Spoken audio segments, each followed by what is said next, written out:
झारखंड में ईडी के खिलाफ आदिवासी संगठन का प्रदर्शन, कहा छुआ तो नहीं करेंगे बर्दाश्त। झारखंड में जमीन घोटाला मामले में झारखंड के मुख्यमंत्री हेमंत सोरेन से प्रवर्तन निदेशालय आज पूछताछ कर सकती है। बता दें कि शुक्रवार को आदिवासी संगठनों ने राजभवन के सामने प्रदर्शन किया। आदिवासी समाज के लोगों ने कहा है कि यदि झारखंड के मुख्यमंत्री को हाथ भी लगाया तो प्रदेश में आग लगा देंगे। खबरों को माने तो प्रदर्शनकारियों ने बीजेपी और केंद्र सरकार के खिलाफ नारेबाजी भी की है। आदिवासी संगठनों ने आरोप लगाया है कि राजनीति स्वार्थ से प्रेरित होकर केंद्रीय एजेंसियों का इस्तेमाल कर राज्य सरकार और मुख्यमंत्री को परेशान करने के लिए ऐसा किया जा रहा है। प्रदर्शनकारियों ने कहा है कि केंद्र सरकार और भारतीय जनता पार्टी को झारखंड में आदिवासी मुख्यमंत्री बर्दाश्त नहीं हो रहा है। उन्होंने कहा कि प्रवर्तन निदेशालय बार बार सीएम को समन भेजकर परेशान कर रही है, हम इसे बर्दाश्त नहीं करेंगे। झारखंड में मुख्यमंत्री उत्कृष्ट विद्यालयों में बेहतर प्रबंधन के लिए होगी प्रबंधकों की नियुक्ति। राज्य शिक्षा परियोजना द्वारा झारखंड में वर्तमान में संचालित सभी 80 मुख्यमंत्री उत्कृष्ट विद्यालयों समेत फेज 2 में शामिल नए मुख्यमंत्री उत्कृष्ट विद्यालयों में स्कूल प्रबंधकों की नियुक्ति की जानी है। बता दें कि चरणबद्ध तरीके से सभी विद्यालयों में स्कूल प्रबंधकों की नियुक्ति की जाएगी। खबरों को माने तो शेष बचे 73 मुख्यमंत्री उत्कृष्ट विद्यालयों में स्कूल प्रबंधकों की नियुक्ति की प्रक्रिया जल्द शुरू कर दी जाएगी। यह प्रबंधक अपनी बेहतर संचार कौशल, प्रबंधन में दक्षता और प्रभावशीलता से विद्यालय के संचालन की सभी पहलुओं की देख रेख करेंगे। स्कूल प्रबंधक प्रशासनिक कार्यों के साथ साथ स्कूल की सफलता के लिए स्कूल बोर्ड और समुदाय के प्रति जवाबदेह होंगे। झारखंड में अबुआ आवास के आए 1 लाख डुप्लीकेट आवेदन के साथ 31 लाख आवेदन। झारखंड में अबुआ आवास योजना में अब तक ग्रामीणों से कच्चा मकान को पक्का करने के लिए 31 लाख से अधिक आवेदन प्राप्त हुए हैं। उसमें से 29.97 लाख आवेदनों का सत्यापन किया जा चुका है। उसमें से लगभग 1 लाख आवेदन डुप्लीकेट प्राप्त हुए हैं। खबरों को माने तो झारखंड में प्रधानमंत्री आवास योजना के 97.83% ग्रामीण क्षेत्रों में निर्माण पूर्ण कर लिए गए हैं। 2016-2022 तक इस योजना के तहत 15,92,171 आवासों की स्वीकृति दी गई थी। इसमें से 15,57,730 आवास पूर्ण हो चुके हैं।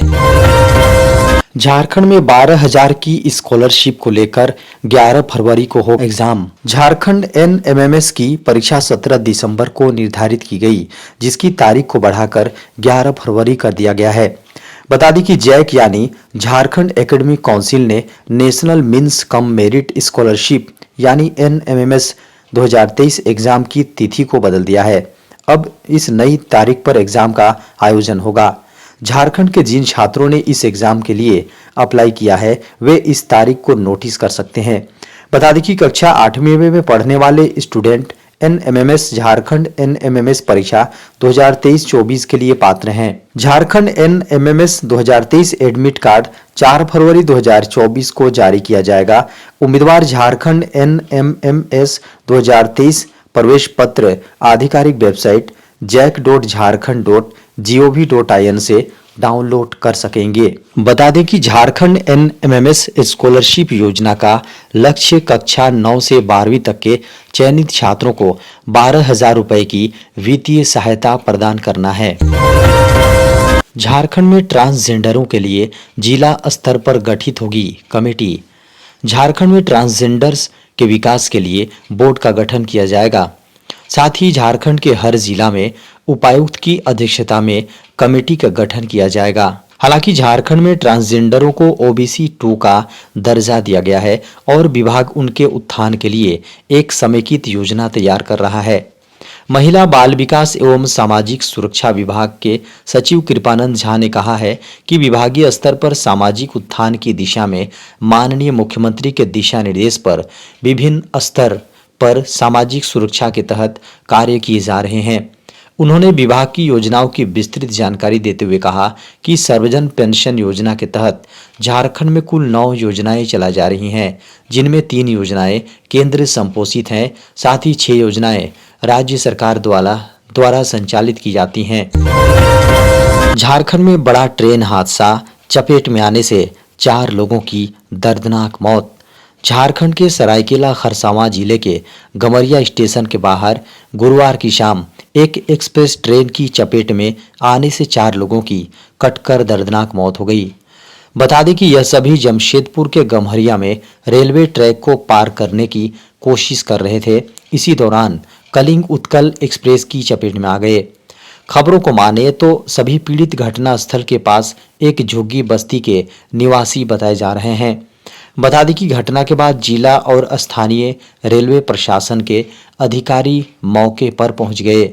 घटना की जानकारी टाटानगर आरपीएफ को मिली, जिसके बाद रेलवे की ओर से सभी शव रेलवे ट्रैक से हटाए गए।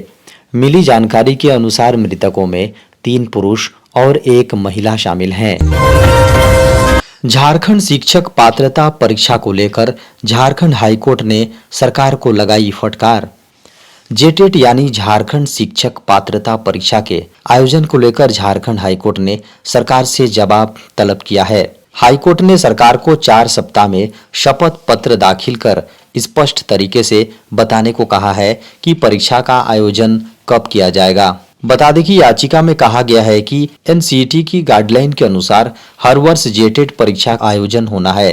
राज्य सरकार की शिक्षक पात्रता परीक्षा नियमावली 2019 के तहत भी कहा गया है कि प्रत्येक वर्ष जेटेट एग्जाम का आयोजन होना है। शिक्षक नियुक्ति नियमावली 2022 के अंतर्गत कक्षा 1 से 5 और 6ठी से 8वीं कक्षा के शिक्षकों की नियुक्ति के लिए अभ्यर्थियों को जेटेट पास होना जरूरी है।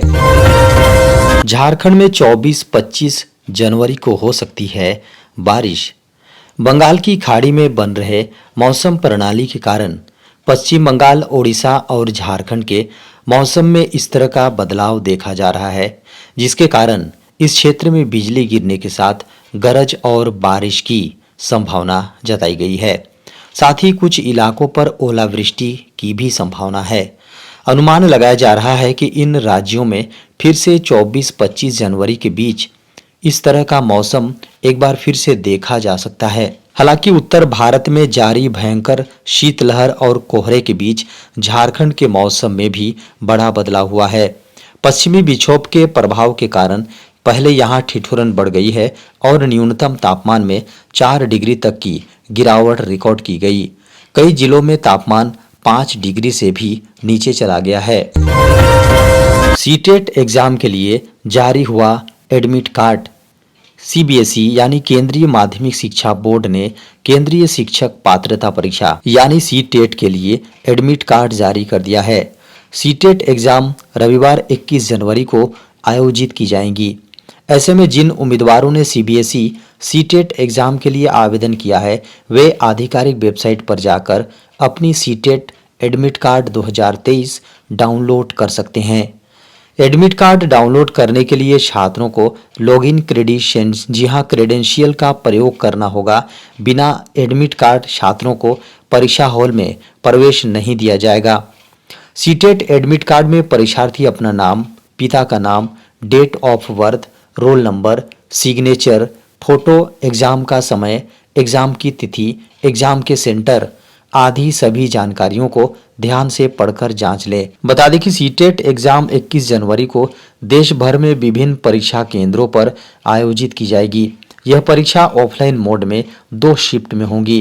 पहली शिफ्ट में पेपर 2 की परीक्षा सुबह 9:30 से दोपहर 12 बजे तक और दूसरी शिफ्ट में पेपर 1 की परीक्षा दोपहर 2:30 बजे से शाम 5 बजे तक होगी। पीएम किसान के तहत किसानों को 6,000 रुपये नहीं, अब मिलेंगे इतने पैसे।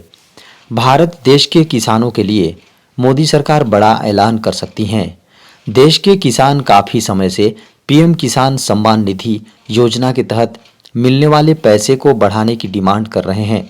सरकार इस बार बजट में यह पैसा बढ़ा सकती है। अभी इस योजना में लाभार्थी किसानों को 1 साल में 6,000 रुपये दिए जाते हैं।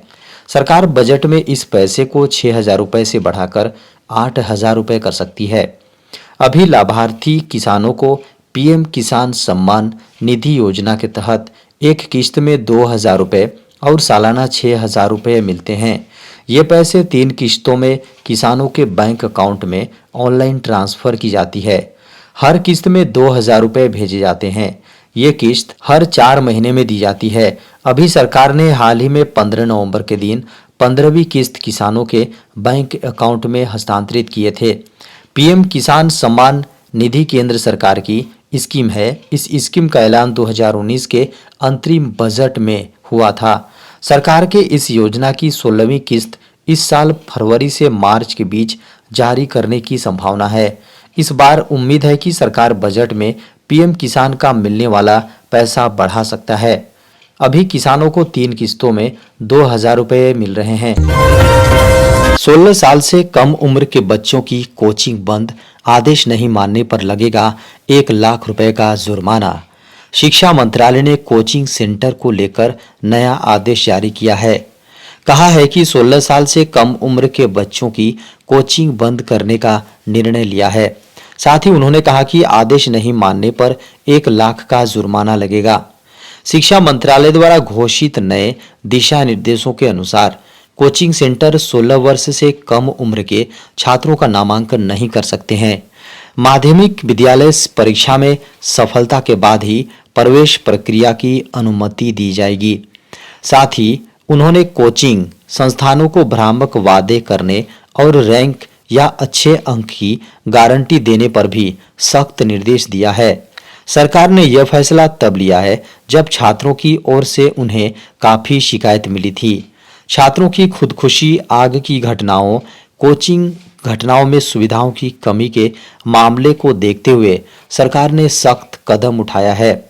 इसके अलावा सरकार को कोचिंग सेंटर की शिक्षण पद्धतियों के बारे में भी शिकायत मिली थी, जिसके बाद 16 साल से कम उम्र के बच्चों की कोचिंग बंद करने का बड़ा फैसला लिया गया है। साथ ही कहा गया है कि नहीं मानने पर 1 लाख का जुर्माना लगाया जाएगा।